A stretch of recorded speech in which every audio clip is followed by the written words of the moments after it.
संग जिन वू एक ऐसा कैरेक्टर जो लोगों के दिल में राज करता है। लोगों ने अब तो संग जिन वू को सातोरू गोजो से कंपेयर करने लगे हैं।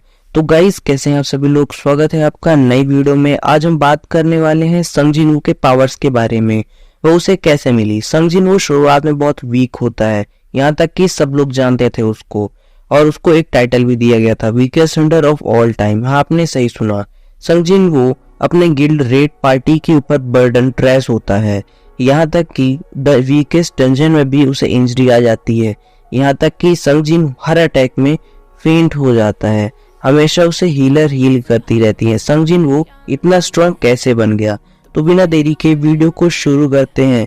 आपका स्वागत है मेरे चैनल एक्सपीरियंस इन एडवांस में, और बिना किसी देरी के वीडियो को शुरू करते हैं।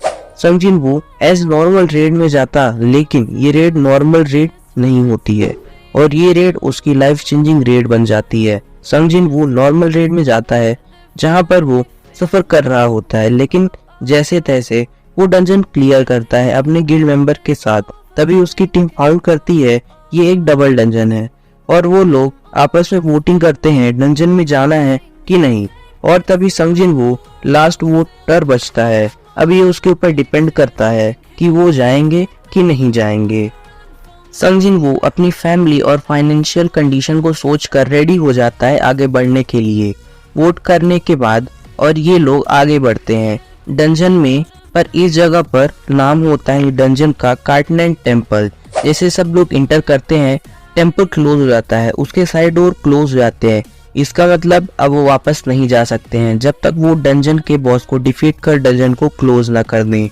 चारों तरफ स्टोन के बड़े बड़े स्टैचू खड़े होते हैं, और सभी स्टैचू के सामने एक बहुत बड़ा स्टैचू होता है जो कि किंग स्टैचू होता है कार्टनेंट टेम्पल का। बीच में एक सर्कल होता है, वो वहीं पे स्टैचू होता है, और वो सबका किंग होता है। इस जगह के बगल में एक और स्टैचू होता है जिसके ऊपर लिखा होता है 3 rule: pray to God, appreciate to God, people who not pray to God they will die. ये लिखा होता है। एक आदमी भागने की कोशिश करता है, तभी एक स्टैचू अपनी एक्स से उसको मार देता है, और ये बहुत ब्रूटल तरीके से मारता है उसे। ये देखकर सब लोग शॉक हो जाते हैं। वो ये सब देखकर डर जाते हैं और सोचते हैं कि डी रैंक डंजन में पावरफुल कैसे हो सकती है। अगर आपको नहीं पता तो सोलो लेवलिंग में पावर लेवल को रैंक्स में डिवाइड किया गया है। पावर को डिवाइड किया गया है 7 रैंक्स में। पहले आता है वीकेस्ट रैंक, ई रैंक, जो कि हमारा संग जिन वू शुरुआती समय में है अभी।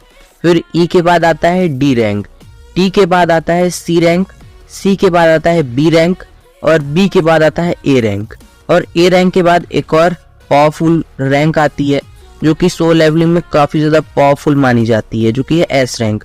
इसके बाद भी एक और रैंक आता है जिसको नेशनल लेवल कहते हैं। People who is powerful than S rank, they are known as national level hunters। हमारा हीरो संग जिन वू भी एक E रैंक हंटर है। संग जिन वू सोचता है डी रैंक हंटर एक मूव में ही मारा गया, तो मुझ जैसा E रैंक हंटर तो चुटकियों में मारा जाएगा।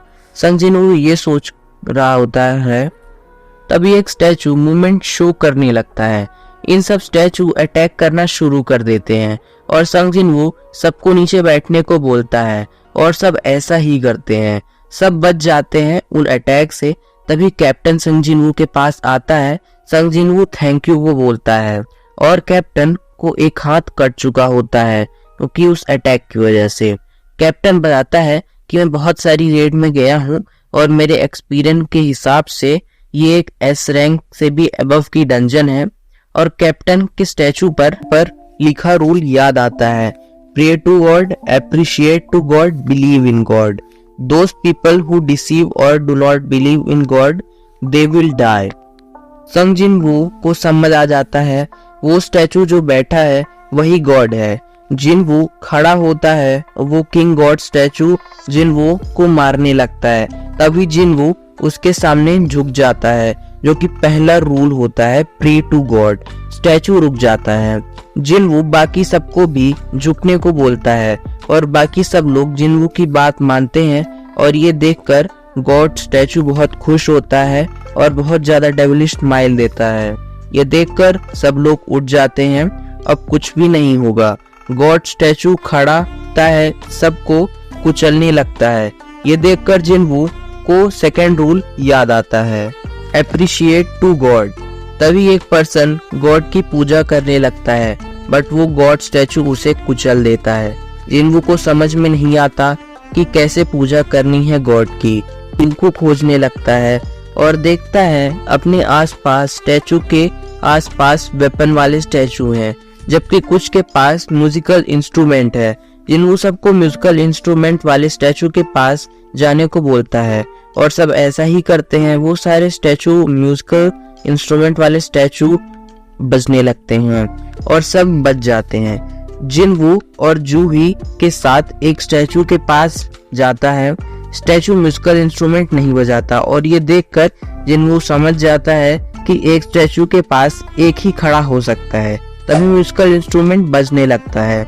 जिनवू दूसरे स्टैचू की तरफ जाने से बुरी तरीके से घायल हो जाता है, लेकिन एट लास्ट वो भी स्टैचू के पास पहुंच जाता है। ये सब म्यूजिकल इंस्ट्रूमेंट सुनने पर गॉड वापस बैठ जाता है। जूही जिनवू की तरफ देखती है। जिनवू की एक टांग कट चुकी होती है और जूही जिनवू के हील करने लगती है, लेकिन जिनवू की इंजरी को हील करने से जूही ब्लीडिंग करने लगती है। एक आई से खून निकलने लगता है।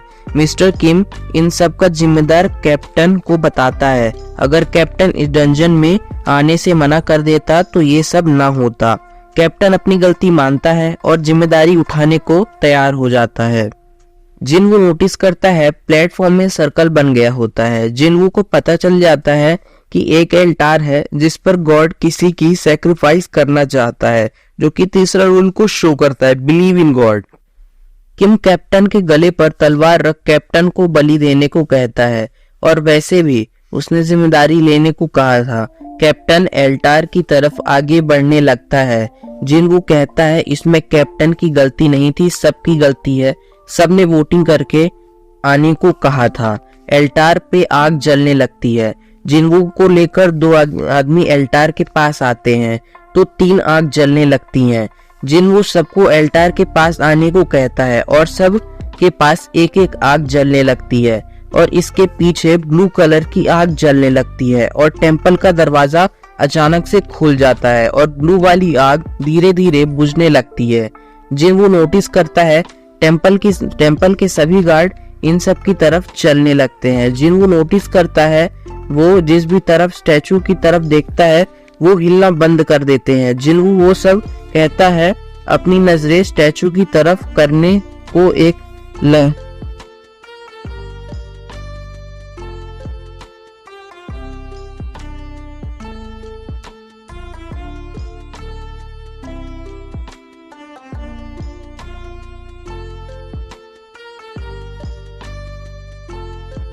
वो सबसे कहता है अपनी नजरें स्टैचू की तरफ बनाए रखो। एक लड़की ये सब देखकर डर कर भाग जाती है और दरवाजे से बाहर चली जाती है, लेकिन उसके जाने के बाद एक आग कम हो जाती है और एक दरवाजा थोड़ा सा बंद हो जाता है। अब एक और हंटर जिनवू को जो पकड़ा होता है वो भी उस सबको देखकर डर के भाग जाता है। अब चार लोग बचे होते हैं। जिनवू उनसे हिलने को मना करता है और कहता है शायद ब्लू फ्लेम एक टाइमर हो जिसके बुझने के बाद इनको हमें सबको जाने दिया जाए। मिस्टर किम बोलता है इसका उल्टा भी तो हो सकता है, टाइमर खत्म होने ते ही दरवाजा बंद हो जाए। जिनवू से किम कहता है उसने नहीं सोचा था, सॉरी, किम जिनवू से कहता है उसने नहीं सोचा था कि इतना कमजोर हंटर इतना काम आएगा। किम रोने लगता है और उन सबको थैंक यू बोलता है और कहता है कि उसकी भी फैमिली है और वो उन्हें खोना नहीं चाहता और वो भी भाग जाता है। अब 3 लोग बचे होते हैं, जिनवू, जूही और मिस्टर लीडर। अब कैप्टन कहता है वो और जूही भी चले जाएं और वो अपनी बलि देगा। जूही से कहता है जिनवू को लेकर वो चली जाए, पर जूही के पैर पैरालाइज हो जाते हैं क्योंकि उसने अपना बहुत ज्यादा माना यूज किया होता है। जिनवू कैप्टन से कहता है वो जूही को लेकर चले जाए, उसका पैर कट हो चुका है, अब वो कुछ नहीं कर पाएगा। जिनवू जूही को अपना जेम देकर कहता है वो उसके साथ डिनर का वादा पूरा नहीं कर पाएगा, वो उसे बेचकर डिनर कर ले। अब कैप्टन जूही को चॉप कर बेहोश कर देते हैं। जूही को ले जाने लगता है और जिनवू बचा होता है जो कि मरने वाला होता है। उसके पास एक तलवार होती है जिससे वो लड़ने की कोशिश करता है लेकिन इतने स्टैचू के सामने वो यूजलेस है और उसका एक हाथ भी काट दिया जाता है और वो रोने लगता है और बाकी के स्टैचू हमला करने लगते हैं जो कि बहुत ज़्यादा ब्रूटल हो। और वो सोचता है कि स्ट्रांग बनना चाहता है, अगर उसे एक और मौका मिले तो जिन्हू बहुत ही स्ट्रांग बन जाएगा। अब जिन्हू बहुत ज़्यादा डिस्पेयर में चला जाता है और वो अधमरा हो जाता है। हालत में सोचता है कि आंख बंद हो जाती हैं और वो मरने की हालत में होता है, लेकिन जिन्हू मरा नहीं होता है।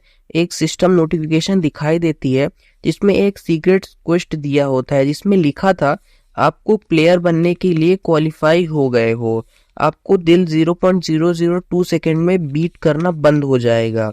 अगर आप ऐसा नहीं चाहते हो तो आप क्वेस्ट एक्सेप्ट करिए।